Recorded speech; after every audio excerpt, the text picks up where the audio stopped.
Bien, bon lundi matin de Pâques, chers amis. J'espère que vous allez bien. J'espère que vous n'avez pas trop mangé de chocolat et que vous avez été malade, mais que plutôt vous avez pu profiter du beau temps de ce beau week-end, que vous avez pu retrouver vos familles, que vous avez pu aller à l'église, que vous avez pu renouer avec de bonnes relations et puis que vous avez pu prendre du bon temps.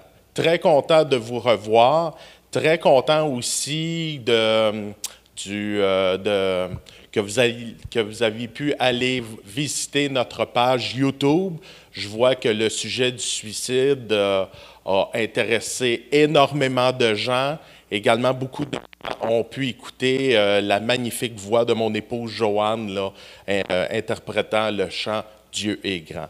Et puis, ce matin, je voulais vous entretenir, je voulais faire la suite, la deuxième partie de ce sujet qui est le suicide, un sujet que, je le rappelle, qui touche tout le monde, qui fait beaucoup de dommages et qui longtemps a demeuré tabou.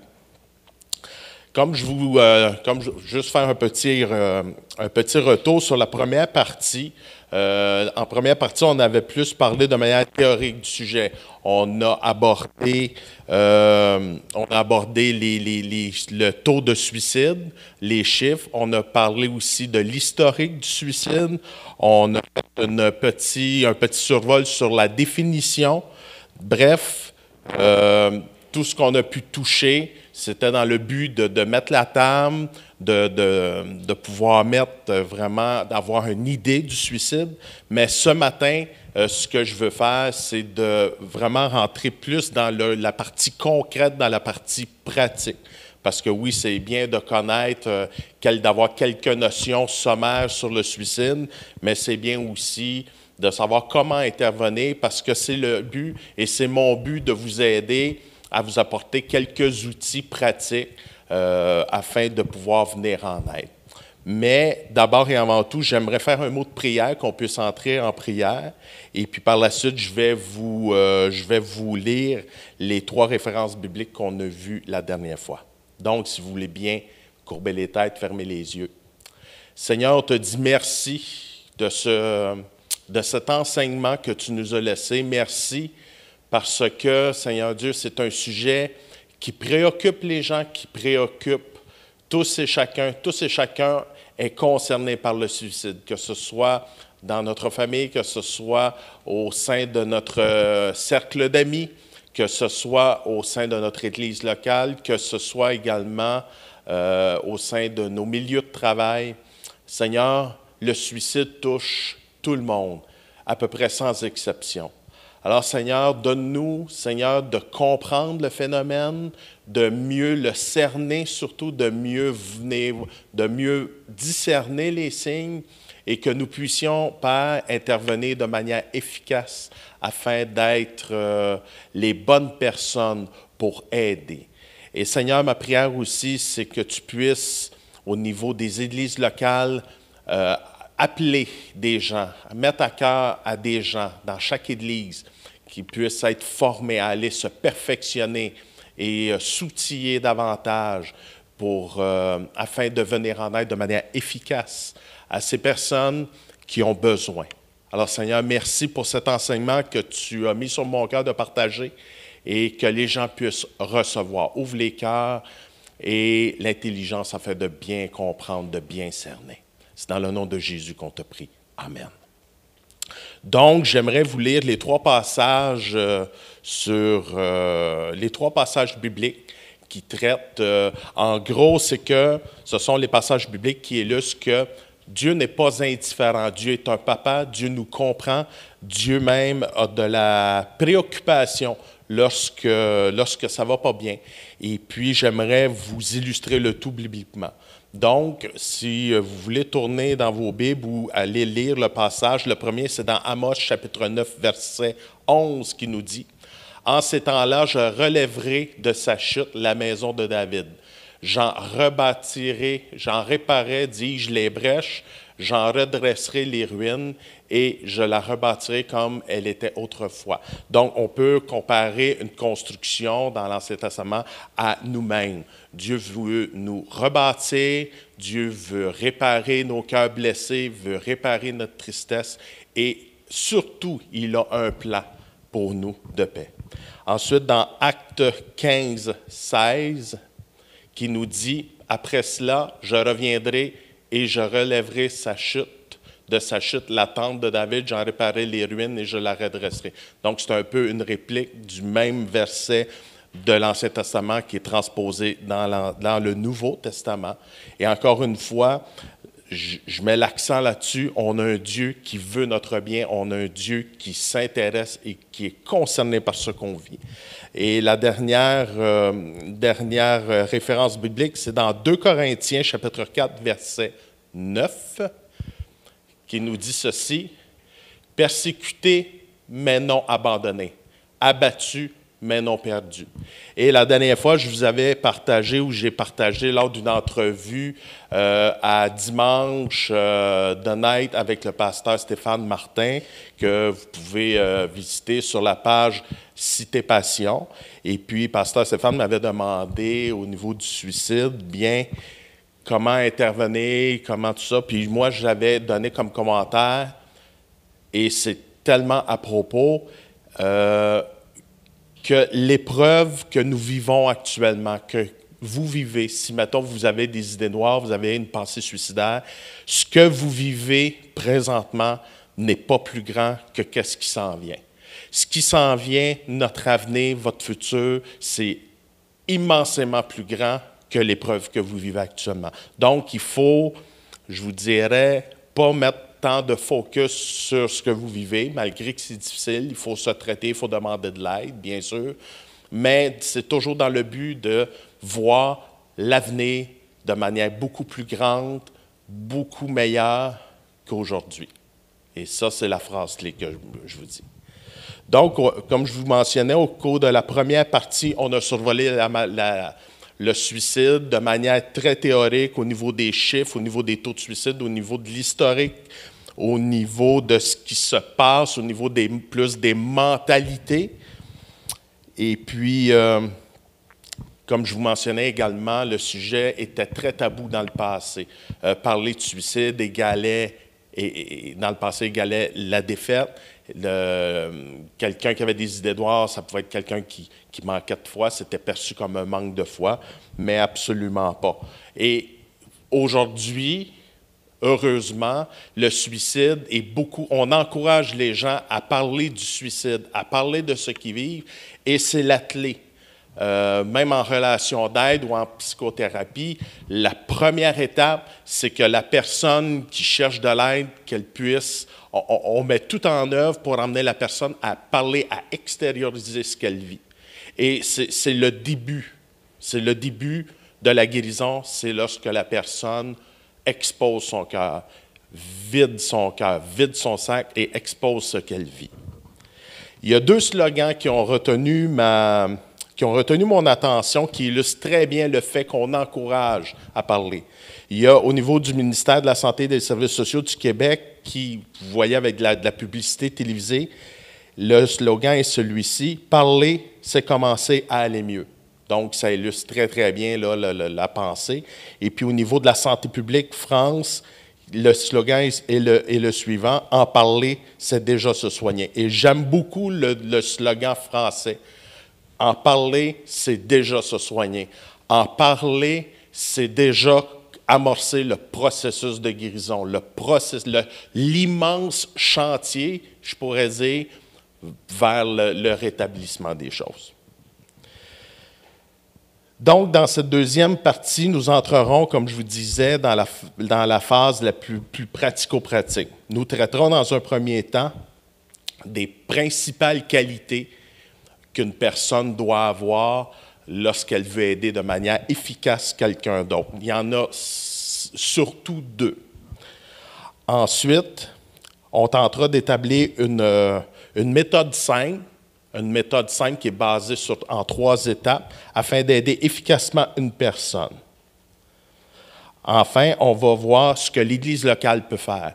Ce que l'Église locale peut faire en amont, afin de prévenir le suicide, et en aval, malheureusement, si quelqu'un, un membre de l'Église, est proche d'une personne qui s'est suicidée. Et puis, en terminant, on va survoler 3 mythes qui sont malheureusement les plus répandus au sujet du suicide. Et puis, c'est important. Et puis, je vous dirais, si vous voulez en avoir plus, parce qu'il y en a à peu près une dizaine de mythes qui sont répandus, moi, je vais en énumérer 3 qui sont les plus répandus des plus répandus, comme je pourrais dire. Mais si vous voulez en savoir plus, vous voyez à l'écran là, mon courriel. N'hésitez surtout pas. Et puis, comme je vous le mentionnais la dernière fois, si vous voulez avoir mes notes, parce qu'il y a beaucoup de matière, si vous désirez avoir mes notes, n'hésitez pas à m'écrire, je vais vous envoyer le tout avec grand plaisir. Donc, pour débuter, on va parler de la principale qualité d'une personne aidante. Et puis, dans un premier temps, j'aimerais féliciter et remercier à l'avance les personnes qui vont avoir levé la main pour aider.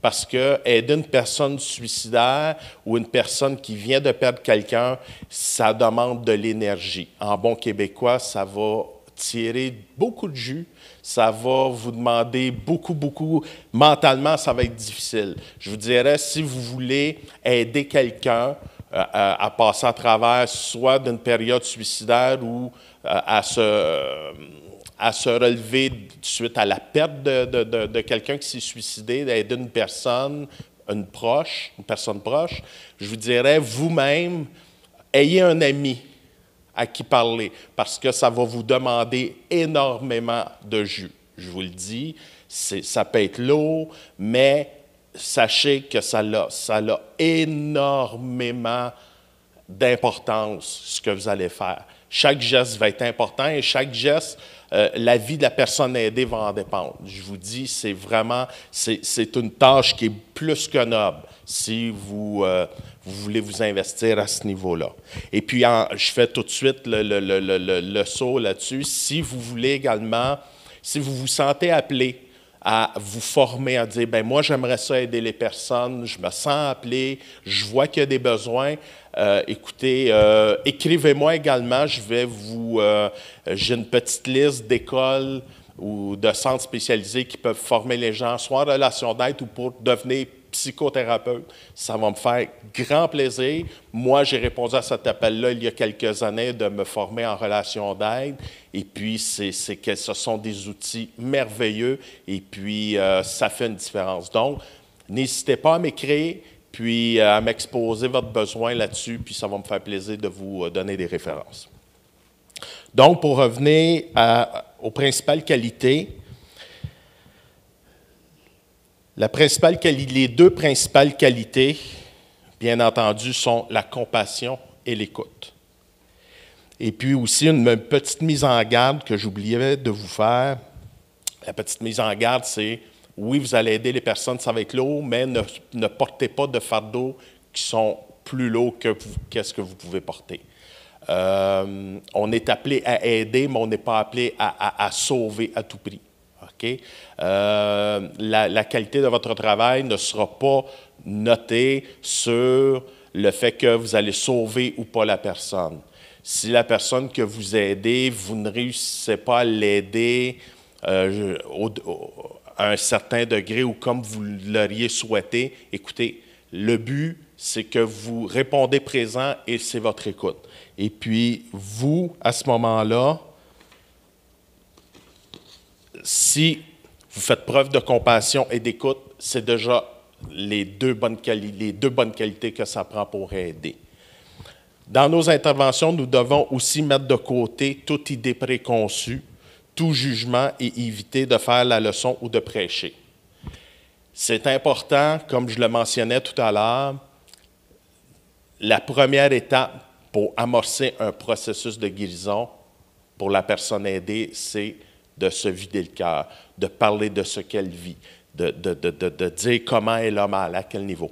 Et c'est humainement normal de le faire. on veut donner des conseils, on veut essayer de dire, ben prends pas tel chemin ou fais pas telle affaire ou pense pas comme ça parce que ça va... Le but ici, ce n'est pas de prêcher ou de faire la leçon. Laissons les prédicateurs prêcher, laissons les gens faire la leçon, mais vous, votre appel, c'est d'aider. Vous vous engagez à aider la personne du mieux que vous pouvez, avec les capacités que vous pouvez, sans nécessairement trop vous en mettre. Et puis aussi, il faut que vous gardiez en esprit là, que vous devez rester frais et dispo, ou fraîche et dispo, pour pouvoir aider de manière efficace, pour pouvoir avoir les idées claires, pour pouvoir poser les bonnes questions afin de faire parler la personne. Parce que votre but à vous, c'est d'amener la personne à vous parler. Et puis vous aussi, votre rôle, c'est d'instaurer un climat de confiance afin que la personne puisse s'ouvrir. Parce que la première étape, c'est de gagner la confiance de la personne. Mais dites-vous bien, si une personne vous approche pour dire « Écoute, j'ai besoin d'aide », bien, la personne va venir vers vous, c'est qu'elle a déjà une confiance en vous. Et ça, ne la perdez jamais. Parce que, comme on dit en québécois, votre chien est mort, votre mèche est brûlée, ça ne fonctionnera plus. Et puis, gardez aussi les échanges confidentiels. N'allez pas confier ce qui se dit.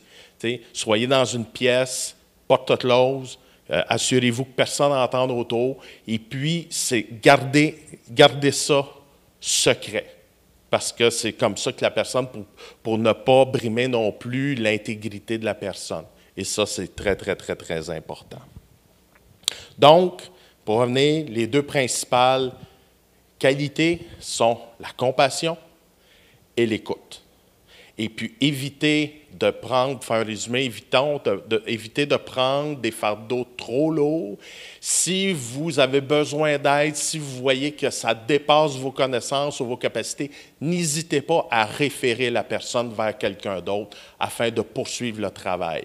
Parce que ça se peut qu'on n'ait pas les réponses. Et puis, si, mettons, la personne vous pose une question, bien, c'est pas mal non plus de dire, écoute, je n'ai pas la réponse, je vais aller vérifier et je vais te revenir un peu plus tard. Ne dites pas n'importe quoi ou n'importe comment, simplement pour donner une réponse. C'est correct de dire, écoute, je n'ai pas la réponse, je vais aller vérifier et je te reviens.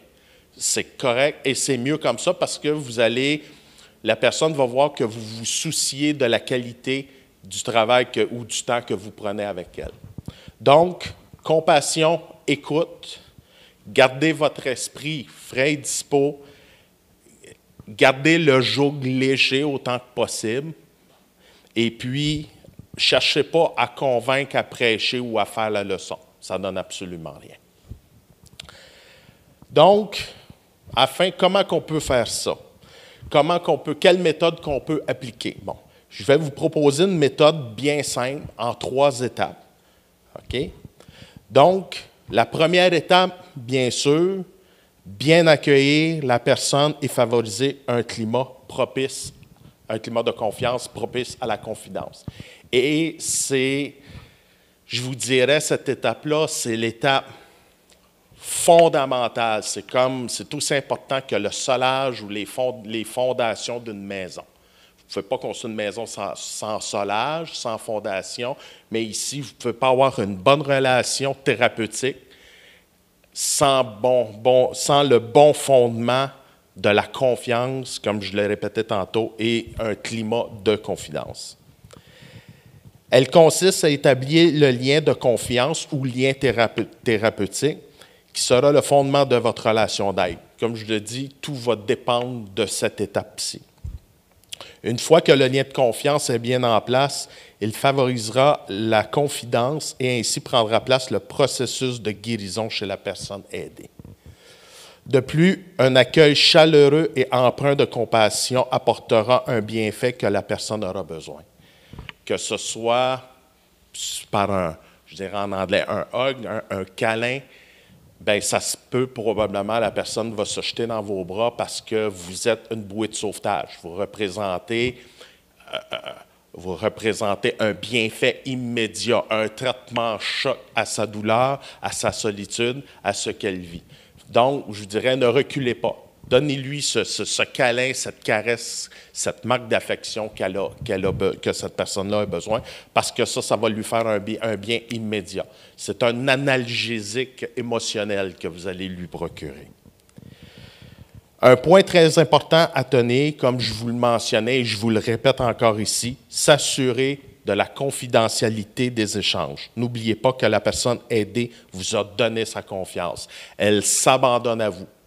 Oui, on s'abandonne au Seigneur, c'est sûr, le Seigneur est au-dessus de tout ça, il voit tout, il peut nous inspirer, nous diriger, et on a besoin de sa direction. Mais au niveau humain, la personne qui vient vers vous pour vous demander de l'aide, écoutez, elle compte sur vous. Donc, elle n'a à peu près que vous. À part Dieu, si elle est croyante, elle n'a que vous. Donc, s'assurer de conserver ce privilège et ce droit d'accès-là dans la vie de la personne. Donc, première étape, on disait bien accueillir la personne et favoriser un climat de confiance propice à la confidence. Deuxième point, qui est le point central, qui est l'étape centrale à ce processus d'aide, explorer la situation. Quand je dis explorer, ça veut dire explorer. Quand vous allez en forêt, il dit, bon, écoutez, je vais prendre tel sentier, je vais l'explorer. Je vais aller voir qu'est-ce qu'il y a, où que ça mène. Donc, explorer, c'est dans vos échanges avec la personne qui a sollicité votre aide, rappelez-vous que celle-ci souffre. Gardez en tête qu'elle souffre, les émotions sont à fleur de peau, elle vit un petit traumatisme, donc, gardez ça en tête.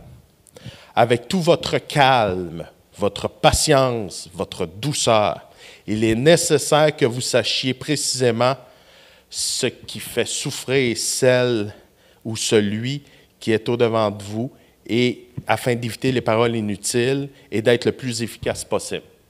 Comme je vous disais tout à l'heure, il faut éviter de donner des conseils, de faire la morale ou de prêcher à la personne. Il faut apprendre à bien écouter et il faut apprendre aussi à poser les bonnes questions. OK?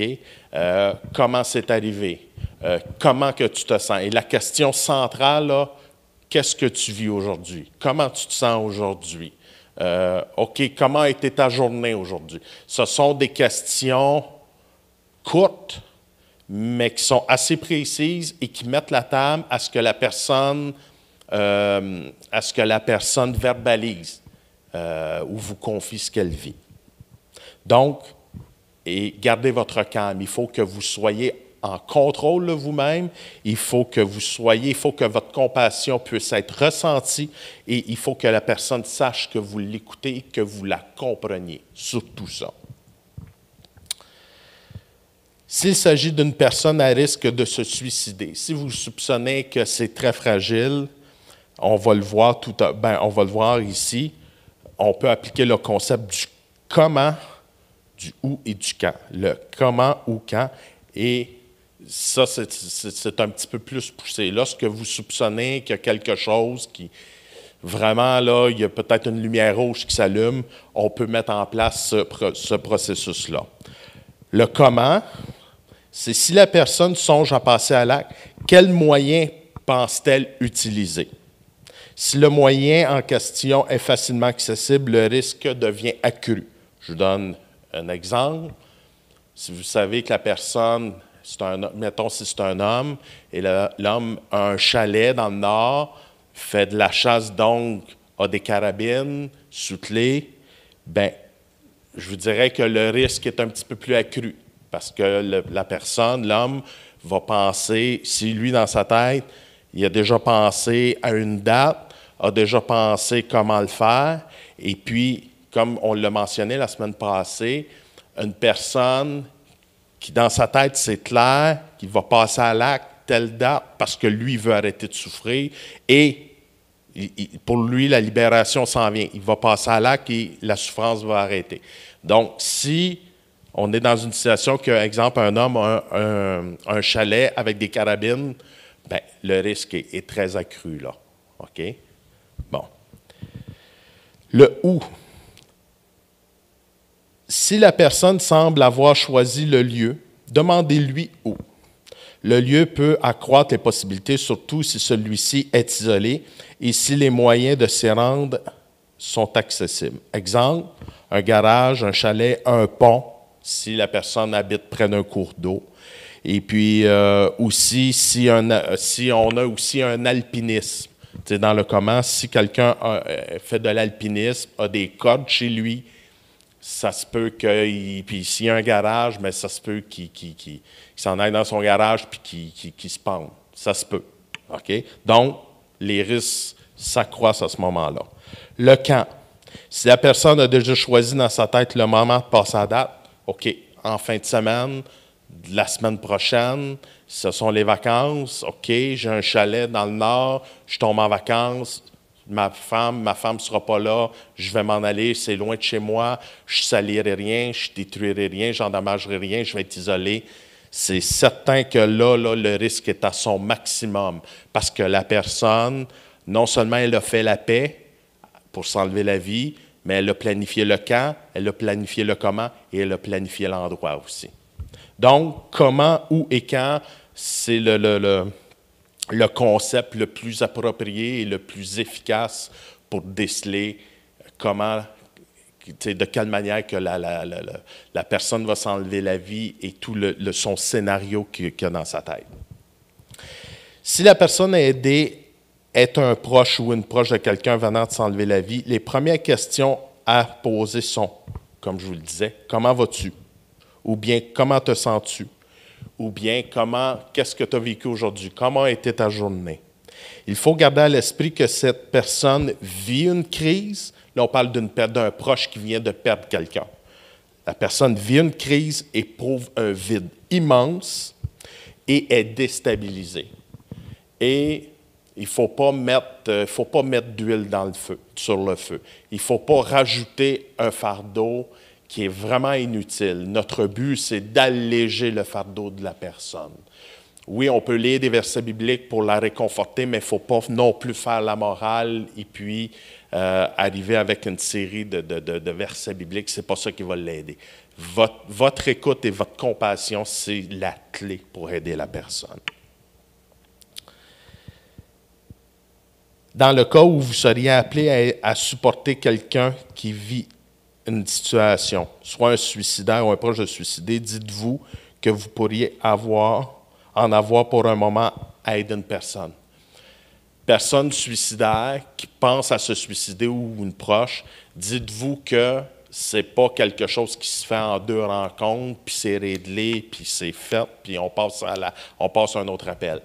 Dites-vous que ça peut prendre 1 mois, ça peut prendre 6 mois, ça peut prendre 3 mois, mais je vous dirais, là, ce n'est pas une question de semaine, c'est une question de mois. Moi-même, j'ai été en thérapie dans le passé, et puis c'était une question de presque 2 ans. Donc, soyez patient. Soyez patient et dites-vous que non seulement c'est un projet à long terme, mais c'est presque un projet de vie, parce que vraiment, vous allez avoir un impact dans la vie de la personne que vous aidez. Lorsque vous constaterez une accalmie que la personne semble mieux aller, faites-lui la perspective. Montrez-lui ou donnez-lui, pas une illusion, mais montrez-lui que les jours meilleurs s'en viennent. Parce qu'à un moment donné, la personne, oui, elle va vous parler à un moment donné, dans une autre rencontre, elle peut revenir sur ce qu'elle vit. Parce que c'est quelque chose qui fait mal puis qui est très présent dans la vie. Mais à un moment donné, comme on dit, il y a une accalmie, mais commencez à lui ouvrir la fenêtre puis lui dire, écoute, les beaux jours s'en viennent, tu as du potentiel, ça vaut la peine de continuer. Montrez-lui, donnez-lui un petit avant-goût de ce que pourrait être la vie après cette épreuve-là. Et puis ça, c'est quelque chose qui, non seulement là, vous allez passer de l'étape de confession de la personne, mais donnez-lui un avant-goût d'une étape suivante. OK? Et puis ça va être vraiment bénéfique parce que là, la personne va commencer à voir autre chose. Parce que le but en thérapie, c'est de remplacer ce qui est négatif par autre chose. De là va prendre place la guérison. J'espère que vous me saisissez là-dessus. Et puis, donc, quand vous ouvrez une fenêtre autre que la douleur, bien, ça va être encourageant pour la personne d'en prendre goût puis d'aller plus loin. À ce stade aussi, il serait sage de commencer à penser de référer ou de conseiller la personne à consulter quelqu'un de formé, soit en relation d'aide ou un professionnel de la santé pour reconstruire sa vie. Parce que la deuxième étape, après la confession, c'est de faire une évaluation des possibilités que la personne, parce que chaque personne a un bagage de possibilités, de capacités, de dons. Donc, un professionnel va commencer à plancher sur la table à dessin avec la personne, dire, écoute, telle chose dans ta vie, qu'est-ce que tu aimerais faire de ta vie? Donc, on brosse un tableau des possibilités que la personne sur lesquelles voudrait travailler, et ensuite, en troisième étape, on passe à des plans d'action, des stratégies d'action. En gros, c'est ce qui se déroule. Donc, votre rôle, c'est d'accueillir la personne en crise, c'est d'accueillir, de l'écouter pour favoriser un dialogue, favoriser un dialogue afin que la personne puisse se vider, puisse dialoguer, puisse sortir, extérioriser ce qu'elle vit. Et de lui montrer, de lui donner le goût, de dire, regarde, ce qui s'en vient, là, c'est plus grand que qu'est-ce que tu vis. Ce que tu vis présentement va te servir de tremplin pour ton futur. D'accord? Ça c'est votre rôle. Donc, à ce moment-là, bien, votre rôle serait beaucoup un rôle de transition. Il va devenir un rôle de transition. Donc, la troisième étape, emmener la personne à consulter quelqu'un en relation d'aide ou en psychothérapie. Donc, le travail d'aide et de support que vous avez fait maintenant est crucial et a permis à la personne à ne pas sombrer, à ne pas commettre l'irréparable, à ne pas se sentir seule et désemparée et, communément dit, vous avez gardé sa tête hors de l'eau. Vous l'avez empêché de se noyer. Vous avez joué un rôle qui était crucial, qui était un rôle, comme on dit souvent dans le temps de pandémie, un rôle de première ligne. Donc, vous avez fait un rôle qui est extrêmement important d'aider cette personne-là. Mais à présent, vous êtes arrivé à une certaine limite. Le fait d'emmener la personne à consulter en relation d'aide ou en psychothérapie va permettre à la personne de travailler sur son avenir et ainsi vivre des jours meilleurs. Donc, comme je vous disais, le psychothérapeute ou bien le travailleur en relation d'aide, lui, il va emmener la personne, lui ou elle va emmener la personne à faire un plan de sa vie. OK? Et puis, votre rôle à ce moment-là, ça va être d'entreprendre une transition. Ça va être de dire, bien, regarde, je vais t'accompagner pour aller voir le psychothérapeute. Je vais t'accompagner pour aller voir le thérapeute en relation d'aide. Puis à ce moment-là, il y a un travail de transition qui va pouvoir se faire parce que le thérapeute va poser des questions à la personne que vous aidez, mais aussi vous allez pouvoir compléter, dire oui, on a discuté de ça, on a discuté de telle chose, telle chose, telle chose, telle chose. Voici ce qui s'est dit, voici qu'est-ce qui a été fait. Donc, je vous confie la personne. Et votre rôle, à ce moment-là, ça va être un rôle de soutien. La personne, si elle se sent libre, la personne aidée, si elle se sent libre, bien, va vous dire, ben oui, ça se passe de telle manière avec le thérapeute, il est super fin, il est super gentil, elle m'écoute, il est attentif et tout. Donc, ça va être un rôle, en bon anglais, de back-up. Vous allez l'appuyer, vous allez l'accompagner, vous allez être là, mais votre rôle à ce moment-ci va être beaucoup moins important. Mais rappelez-vous que votre rôle d'avoir gardé la personne hors de l'eau est inestimable. Et c'est vraiment là, c'est tout un travail que je vous encourage à réfléchir, mais qu'au niveau socialement, là, que ce soit au niveau de l'Église, au niveau du travail, au niveau de nos cercles sociaux. C'est tellement important d'ouvrir l'œil et d'examiner cette possibilité-là d'aider les gens. Donc, pour rafraîchir la mémoire, première étape, bien accueillir la personne afin de favoriser un climat de confiance et de dialogue ou de confidence. 2, explorer la situation. Et puis, dans l'exploration de la situation, on n'oublie pas le comment, où et quand. Et la 3e étape, c'est emmener la personne à consulter afin de lui permettre de reconstruire sa vie. Les 3 mythes à éviter, comme je vous le mentionnais en début d'intervention, il y en a une dizaine. J'ai pris les 3 qui sont les plus répandus. Mais si vous voulez en savoir plus, n'hésitez pas à m'écrire. Ça va me faire plaisir de vous répondre.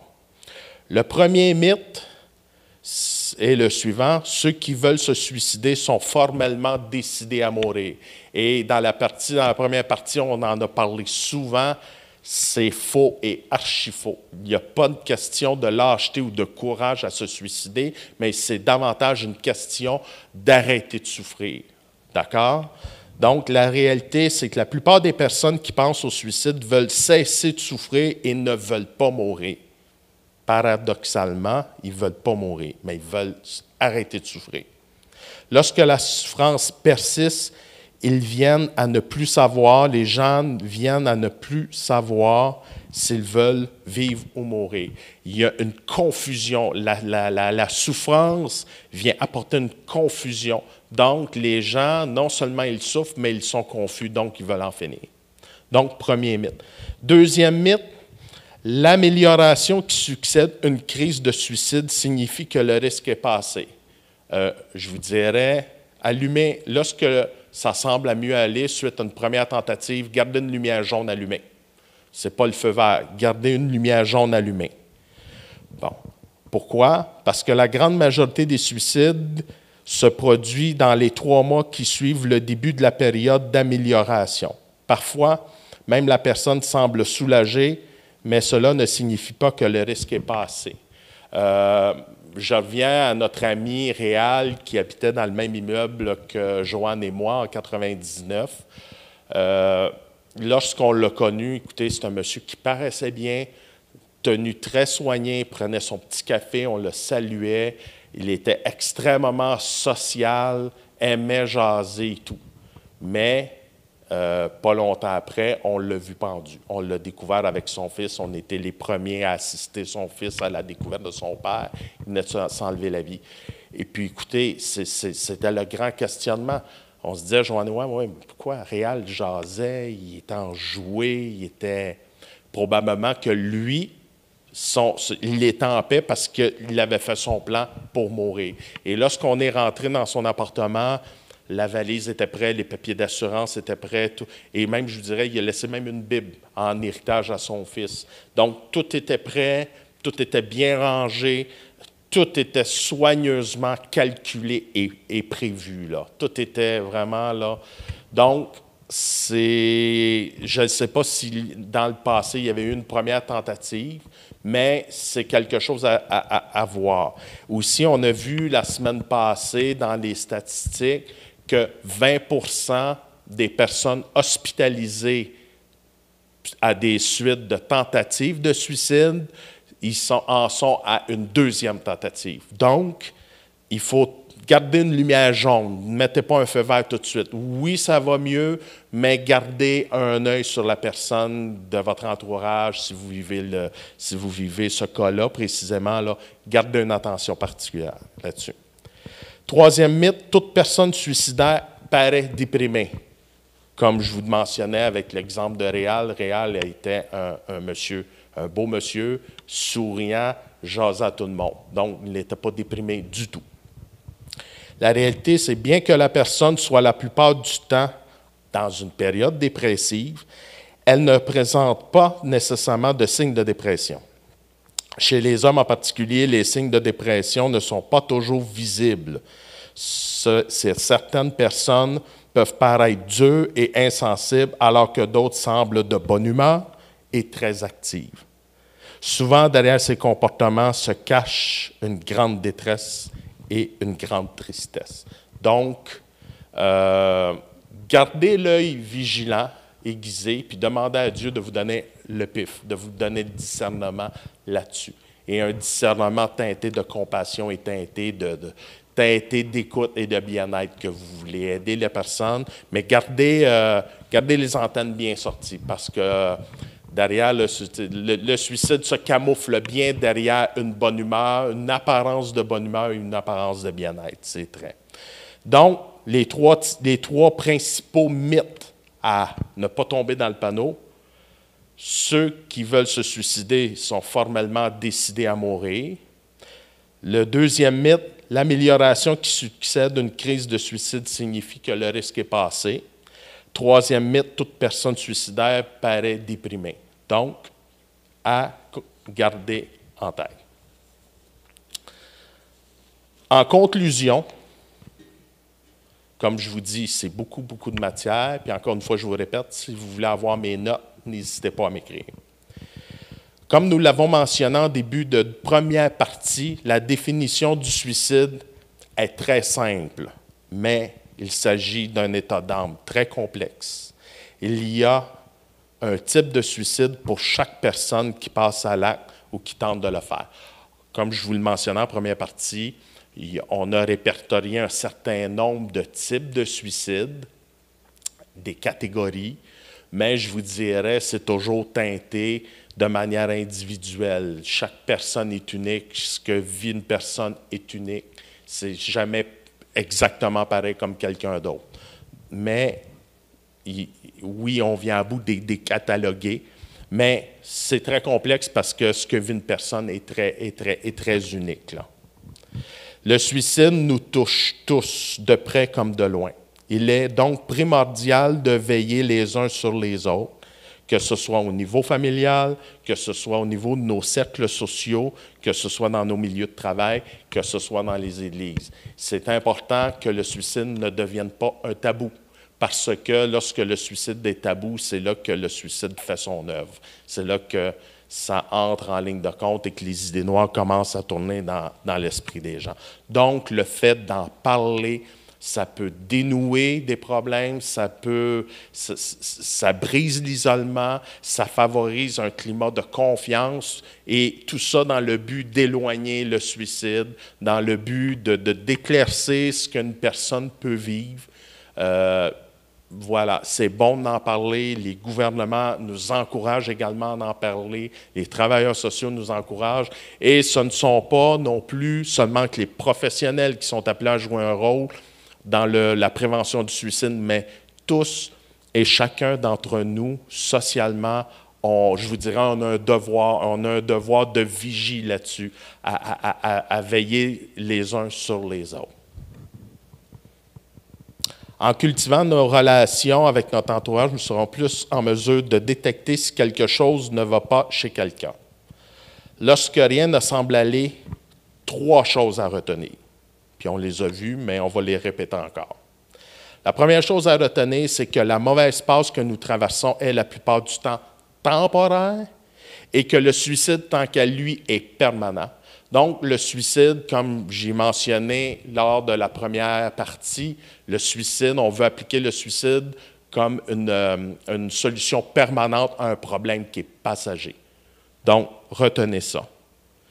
Deuxième, il y a toujours quelqu'un qui tient à nous et qui serait disponible pour nous aider. C'est principalement le rôle de l'Église locale. Et puis, à un moment donné, j'apporterai quelque chose, une réflexion sur le rôle de l'Église locale. Mais l'Église locale, c'est d'abord et avant tout de prendre soin, de connaître son environnement dans lequel elle évolue, l'Église. Et puis, c'est un phare. On compare beaucoup l'Église comme un phare qui éclaire les bateaux pour leur donner une direction sur la mer. Et c'est principalement le rôle de l'Église, d'être un organisme vivant. On compare l'Église au corps de Christ, c'est pas pour rien, parce que l'Église a un rôle curatif, un rôle d'aide à offrir, peu importe la condition de la personne. Donc, c'est son rôle. Troisième chose à bien retenir, c'est que Dieu, notre bon papa, nous connaît mieux que personne. Dieu nous a créés, connaît le nombre de nos cheveux sur la tête, connaît tout de nous, mieux que nos parents, mieux que nous-mêmes. Il nous connaît. Il sait de quoi que nous souffrons. Il sait aussi qu'est-ce que nous ressentons. Il connaît aussi notre histoire. Et puis, on ne parle pas ici de religion, on parle d'une personne, Dieu, qui s'intéresse à une autre personne qui est nous. C'est vraiment, je veux mettre l'accent de Dieu qui veut avoir une relation avec nous. Si tu es sans espoir, si tu n'as pas de plan dans ta vie, si tu te sens confus, n'hésite pas, lui, il cogne à ta porte. Mais toi, n'hésite pas non plus à vouloir cogner à sa porte et il va t'ouvrir également. Et j'ai pris cette image-là la dernière fois. Il cogne à notre porte.